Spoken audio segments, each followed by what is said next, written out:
pleasant good morning, everyone. Good morning. A pleasant good morning, everyone. Good morning.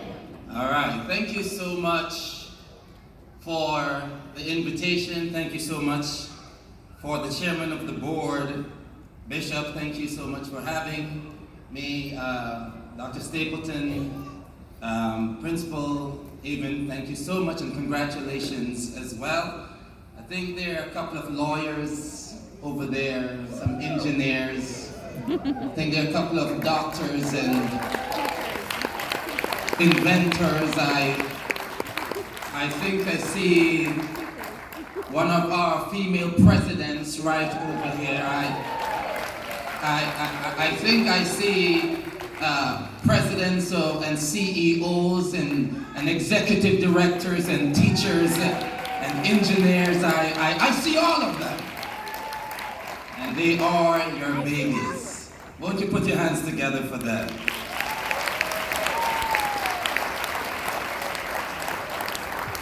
Now, in full confession, I have spoken at college graduations, I have spoken at high school and middle school, but I've never spoken to kindergartners, or should I say first graders. It is a joy for me to be a part of this gathering. Indeed, it is an honor for me to serve on this board. It gives me great joy to drive from Westchester on a monthly basis to come and sit with some of the most dedicated, committed, and innovative folks that I have ever met in education. So congratulations.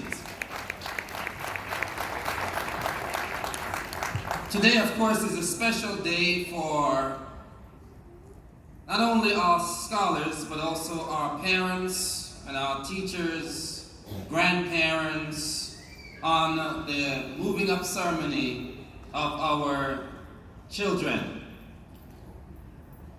As I thought about what to say here today, I thought about how businesses come together to create partnership in order to make money, in order to be innovative and creative, and to make the world a better place. As I thought about partnerships, I thought about teachers, administrators, and parents.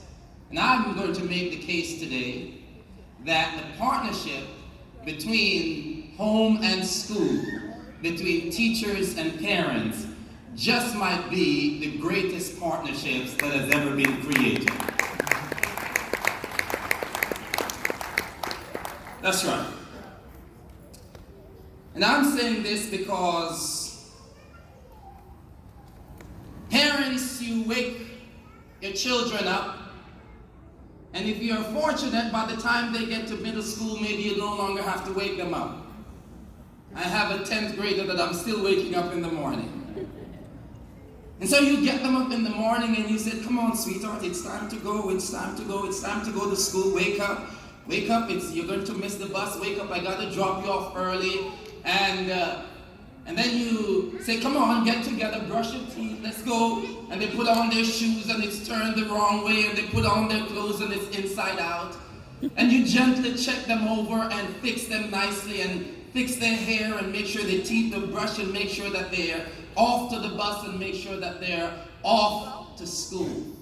And when you turn them over to their teachers, you turn them over with trust, with hope, with expectations. And the teachers receive them. And for the hours that they are with the teachers and the staff and the support personnel, you can trust and know that when they come to you at the end of the day, that they will know something more. That they will learn to read, they will learn to identify letters, they will identify sounds. In fact, there is a story about a teacher that was teaching her kindergarten class. And there was this young fellow, young scholar, that the teacher showed him the letter, showed him a picture of a snake, and said, this is a snake. Pronounce it with me. Snake. Pronouncing the letter S. And the child did it well, and then the teacher presented a picture of a cat and said, now pronounce it. And the little fellow says, meow.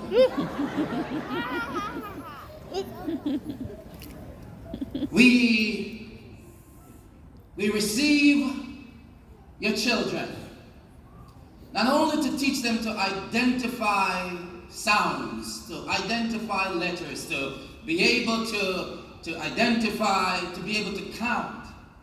But a good education always is this. It's not only teaching reading, writing, and math.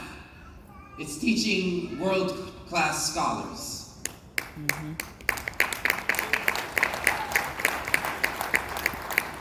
When I was growing up in Jamaica, my mother always said, make sure you get a good education. Not always those words have always stuck with me, a good education. But it turned out that a good education is not just being able to read. A good education is knowing to say good morning, is to say excuse me, is to say thank you, is to show empathy. Is if someone falls down, you pick them up. Is if you have more, you give some of what you have so that someone may have something else. That's a good education. That is always the hallmark and the definition of a good education, because we have some people who are brilliant but are mean. Mm-hmm. And by the way, where are the families of Olivia Newman? I know. Olivia. That's the cheerleading corner there. When I was sitting down there meditating, and then I heard her name, and everyone go, whoa! And that's what our children need. They need cheerleaders. They need cheerleaders who are going to continue to inspire them and to let them know that at home and at school, we have a partnership here. The partnership between teachers and parents. It has always taken a village, and it will always take a village. Now, this is what I fully expected as I was talking to kindergartners. They're turning their backs on me, they're squiggling in their seats and it's wonderful. And it's absolutely wonderful. And so I thought about my own, I have a 4-year-old home, and I thought about giving her a graduation commencement address. And I put her in front of me and said, now I'm going to do my commencement address, and she turned away and walked away from me. So I fully expected it. Teachers and parents working together, we do so because we just don't know. In this partnership, we might be creating the next Albert Einstein. Mm-hmm. We might be creating the next Thurgood Marshall, the next Martin Luther King Jr., the next great surgeon, the next president of the United States, the next great teacher. And so now to my young scholars. Now all the young scholars who are graduating, going to first grade. If you could hear me, raise your hands. If you could hear me, raise your hands. Okay. If you could hear me, sit still. Good. Now I'm going to talk to you. You're not going to remember a lot of what I'm saying, but maybe you will remember some things. You will learn as you journey on your way that you will meet all kinds of people, and that you will go many places in life. And the purple robe and the gown and the hat that you're wearing and the yellow, you will do this again and again and again. You must do this again. It's falling off your head, but fix it, because you have to do this again. And the tassel is tickling your face, but you have to do this again, because before you know it, you will go to first, second, third, fourth, and then you will be in 5th grade.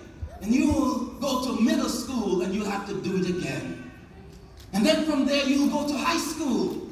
And your parents will be crying, and they'll be so happy, and they'll be so excited. And then after that, you will have one more stop to make.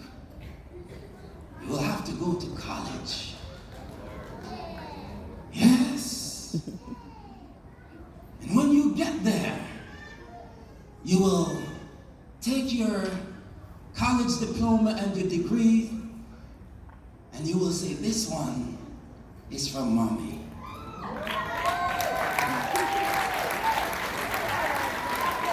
And you will say, this one is for abuela.